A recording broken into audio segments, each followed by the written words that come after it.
What is going on, guys? Welcome back to a brand new video. I hope you guys are having a fantastic day. I know that I am. I just wrapped up a really long day and I'm just excited to sit down and make some content. It relaxes me, feels good. I'm pumped for what we're going to be talking about today, which is it's a little bit of a competition, not gonna lie.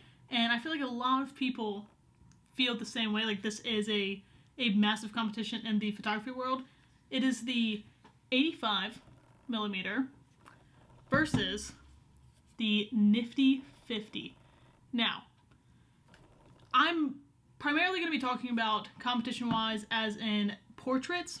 I think that when I went to go purchase one of these lenses, I specifically wanted it for portraits, so that was like the main research that I did on them. And I genuinely thought that the 85mm was going to be the absolute king of portraits.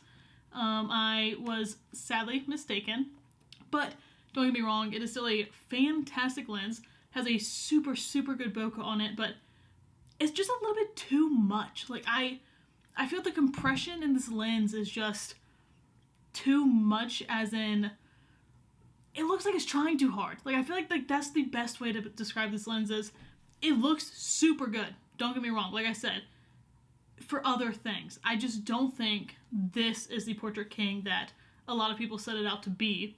Now, I do also take racing photography, and I think that this lens for that it's chef's kiss.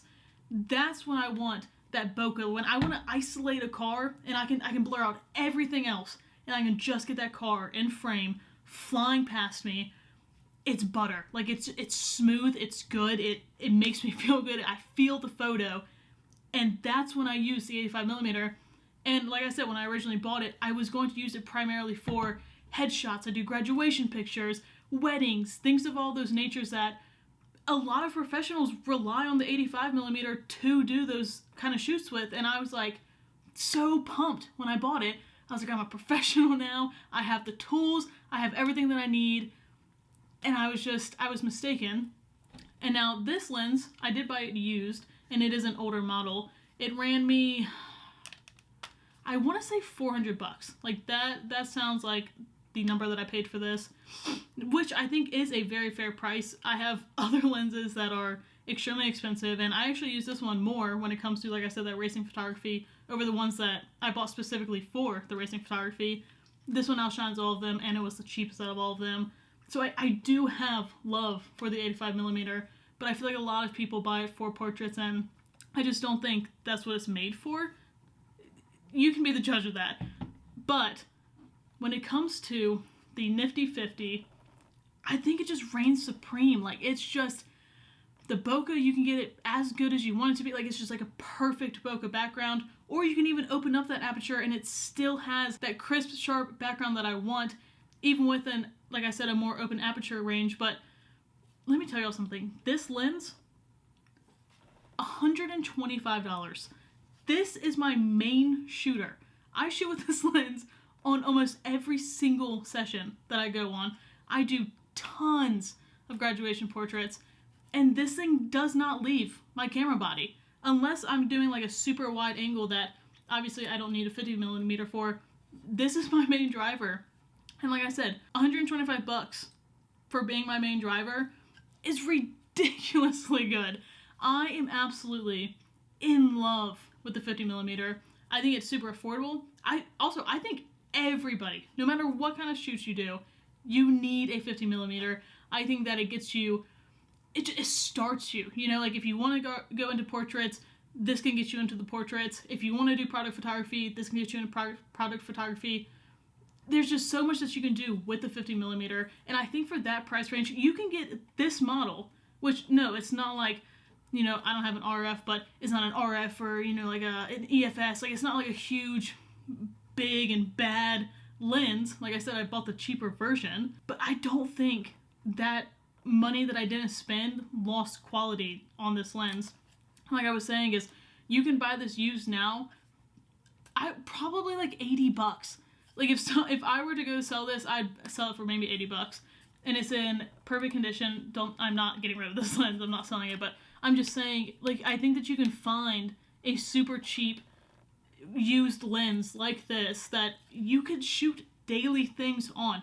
I shoot even when I go into like the nature, I'm in a class currently that I have to do a lot of landscapes, and normally I would use my 16-35, get that wide, super open lens, but I've been loving just the like micro details of, I'll find leaves and trees and like just bark on trees, like things like that.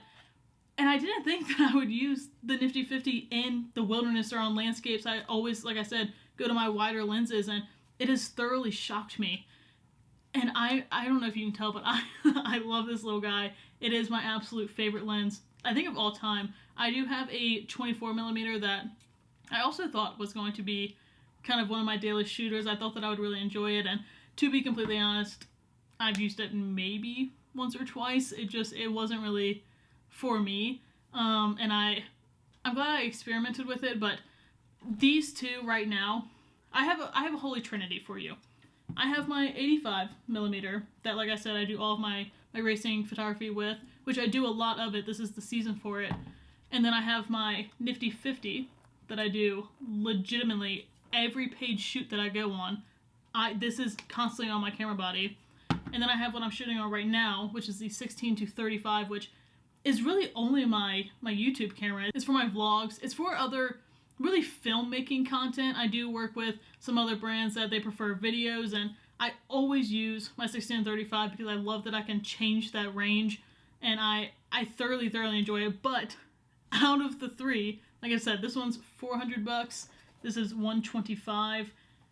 This bad boy that I'm shooting on right now, used, was $1,200, which is obviously a very big investment.